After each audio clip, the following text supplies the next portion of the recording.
Halo, perkenalkan, nama saya Inka Mira Agripina dengan NIM 7211419998 dari Akuntansi B 2019 akan menjelaskan tentang sistem informasi untuk keunggulan kompetitif.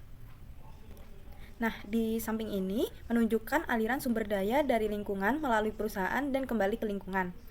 Aliran sumber daya fisik berada di bawah dan aliran sumber daya virtual berada di bagian atas. Aliran sumber daya fisik meliputi pegawai, bahan baku, mesin, dan uang. Sumber daya fisik ini dipergunakan untuk mengelola bahan baku untuk menghasilkan produk dan jasa yang dijual oleh perusahaan kepada pelanggan.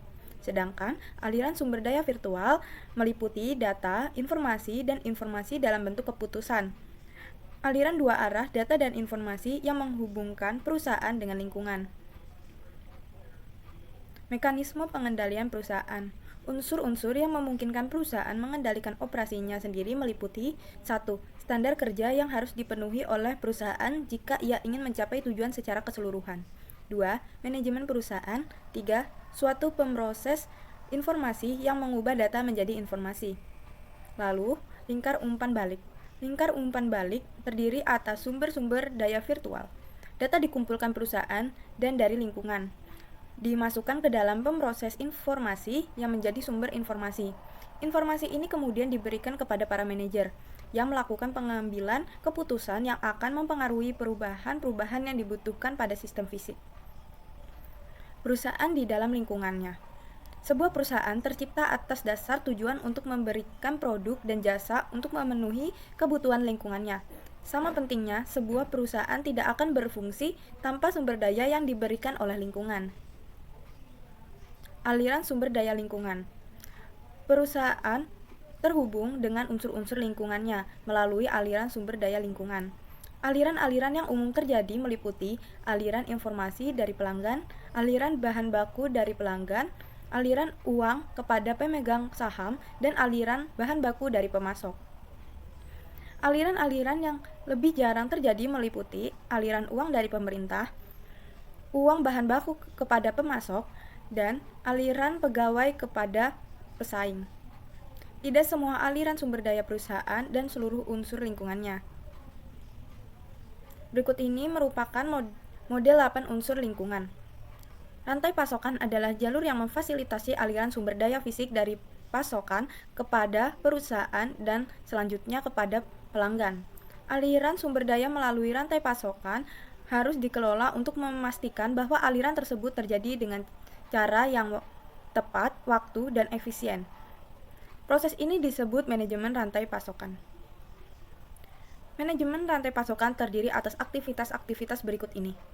Meramalkan permintaan pelanggan, membuat jadwal produksi, menyiapkan jaringan transportasi, memesan persediaan pengganti dari para pemasok, menerima persediaan dari pemasok, mengelola persediaan seperti bahan mentah, barang dalam proses, dan barang jadi, melakukan produksi, melakukan transportasi sumber daya kepada pelanggan, dan melacak aliran sumber daya dari pemasok di dalam perusahaan dan kepada pelanggan.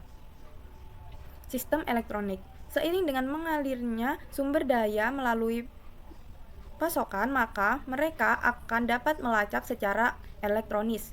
Langkah demi langkah setiap tindakan akan dicatat dengan terminal komputer yang terdapat di lokasi pemasok di dalam area penerimaan perusahaan, di dalam area persediaan dan produksi, area pengiriman, di dalam area kendaraan yang digunakan oleh transportir, dan di lokasi pelanggan. Manajemen rantai pemasok dan sistem perencanaan sumber daya usaha. Manajemen rantai pemasok hanya salah satu aspek di dalam perencanaan sumber daya perusahaan, namun memainkan peran yang sangat penting dalam operasi. Penggunaan sumber ERP dari vendor yang sama dengan oleh para anggota di dalam rantai pasokan akan membantu memfasilitasi aliran informasi rantai pasokan. Keunggulan kompetitif. Seiring dengan perusahaan memenuhi kebutuhan produk dan jasa para pelanggannya, perusahaan tersebut akan berusaha untuk mendapatkan keunggulan di atas para pesaingnya. Satu hal yang tidak selalu terlihat jelas adalah adanya fakta bahwa sebuah perusahaan juga akan mencapai keunggulan kompetitif melalui penggunaan sumber daya virtual. Di dalam bidang sistem informasi, keunggulan kompetitif mengacu pada penggunaan informasi untuk mendapatkan pengungkitan di dalam pasar. Para manajer perusahaan mendapatkan sumber daya virtual sekaligus fisik untuk memenuhi tujuan-tujuan strategis perusahaan. Rantai nilai Porter. Sebuah perusahaan meraih keunggulan kompetitif dengan menciptakan sebuah rantai nilai yang terdiri atas aktivitas-aktivitas utama dan pendukung yang memberikan kontribusi kepada margin. Margin adalah sebuah nilai dari produk dan jasa perusahaan setelah dikurangi harga pokok. Margin adalah tujuan dari rantai nilai. Berikut ini adalah rantai nilai Porter. Dimensi-dimensi keunggulan kompetitif. Keunggulan kompetitif dapat direalisasikan dalam hal mendapatkan keunggulan strategis, taktis maupun operasional.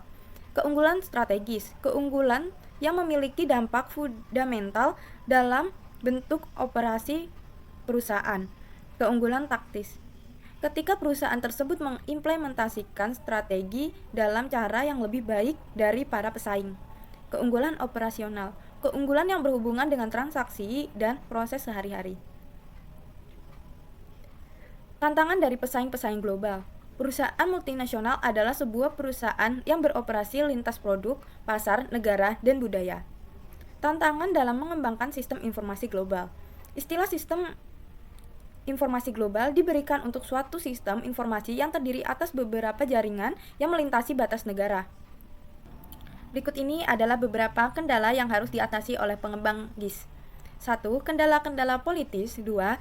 Rintangan budaya dan komunikasi seperti pembatasan pembelian dan impor piranti keras, lalu pembatasan pemrosesan data, dan pembatasan komunikasi data.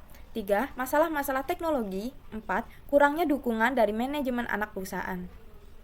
Manajemen pengetahuan. Sumber daya informasi sebuah perusahaan terdiri atas piranti keras komputer, piranti lunak komputer, spesialis informasi, pengguna, fasilitas, database, dan informasi. Dari semua sumber daya tersebut, manajer harus mengelola sumber daya ini agar dapat meraih hasil yang diinginkan guna mencapai keunggulan kompetitif. Dimensi informasi. Yang pertama, relevansi. Informasi memiliki relevansi jika informasi tersebut berhubungan dengan masalah yang sedang dihadapi. Kedua, akurasi. Idealnya informasi seharusnya akurat. 3. Ketepatan waktu. Informasi hendaknya tersedia untuk pengambilan keputusan sebelum situasi yang genting berkembang atau hilangnya peluang yang ada. Yang keempat, kelengkapan. Para pengguna hendaknya dapat memperoleh informasi yang menyajikan gambaran lengkap atas suatu masalah tertentu atau solusinya. Sistem manajemen pengetahuan yang berubah-ubah. Manajemen pengetahuan pada awalnya berfokus pada sistem pemrosesan transaksi yang akan memproses pesanan pelanggan, membuat catatan persediaan, menghitung jumlah gaji, dan tugas-tugas lain yang serupa.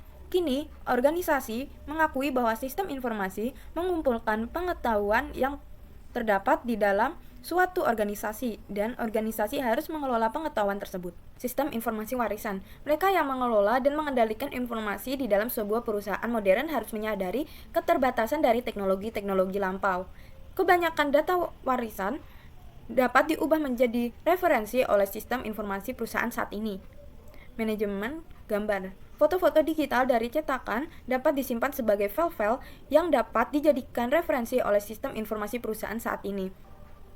Perencanaan strategis bagi perusahaan. Ketika sebuah perusahaan mengorganisasikan para eksekutifnya ke dalam sebuah komite eksekutif, kelompok ini biasanya akan bertanggung jawab atas perencanaan strategis bagi keseluruhan perusahaan.